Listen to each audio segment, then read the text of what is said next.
this video, we will learn how to eliminate redundant SaaS applications from your environment. SaaS applications are great because they are easy to sign up for, but can be a nightmare to manage, especially when there's a crossover in functionality of existing applications you have paid for or have not been thoroughly vetted by security. We will show the different discovery data sources that you have access to in order to get a consolidated view of what people are using to drive optimization while reducing redundant applications. Flexera SaaS Management gives your business the data it needs to eliminate waste and address redundant SaaS applications.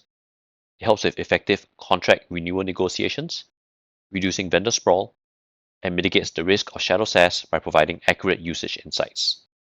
This is done by collecting data from multiple data sources, including the browser extension, the agent, vendor portals, CASB, and SSO.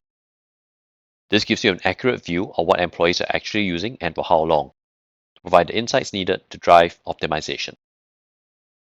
To do this, you need to have these discovery sources configured within the platform. If you're an existing Flexera customer, you would already have the agent deployed, which tracks on-device application usage.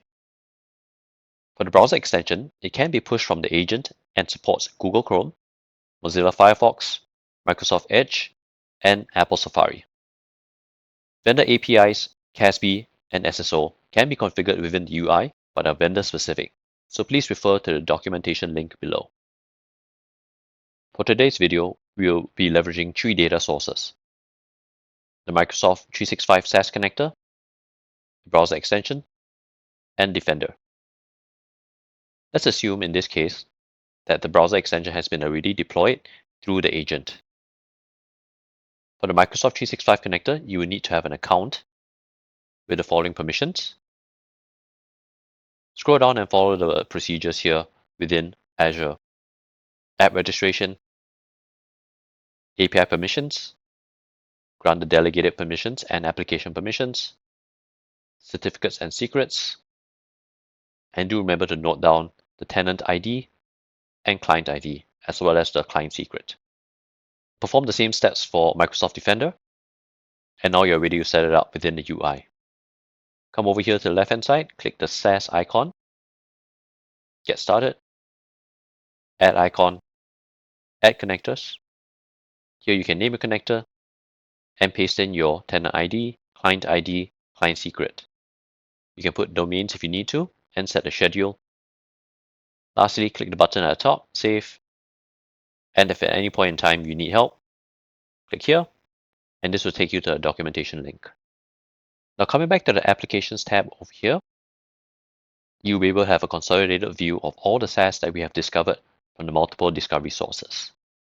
Dropping down here, you will see the different icons indicating how we got that data in, whether it's from the connector, manually added, browser unverified, SSO, device, browser verified, or CASB.